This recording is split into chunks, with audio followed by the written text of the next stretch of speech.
This is Mama Miche, and today in the Magic Kitchen, Miche's famous Tata. First, get your minds out the gutter. Tata is short for frittata. And for now, my Tata isn't famous yet. But it's yummy, easy to make, and perfect for any meal. But it's especially delicious for Yom Kippur Break Fast. Everything is delicious when you haven't eaten in 25 hours. Of course, we'll have bagels, lox, and cream cheese with all the accoutrements. Sometimes we get white fish, sometimes there are balances, apples, honey, and maybe a round challah, if I have the time to bake one or buy one before they sell out. It has to be a round challah for Rosh Hashanah and Yom Kippur because it signifies the whole year. In every Jewish holiday meal, food signifies something else that has to do with why we celebrate or keep that holiday. Yom Kippur is our holiest day. If we are able, we fast for the day to atone for our sins after having spent the time between Rosh Hashanah and Yom Kippur contemplating our wrongs and asking for forgiveness from Hashem and from those to whom we've been unfair. We pray to be written into the book of life for another sweet year. On Rosh Hashanah it is written, and on Yom Kippur it is sealed.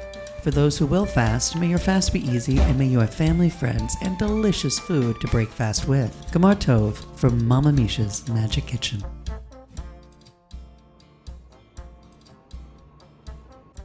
This is not just one of the best frittatas we've ever made, but I'm going to be very proud to serve it on Yom Kippur Break Fast. Gamar Tov. Let's eat.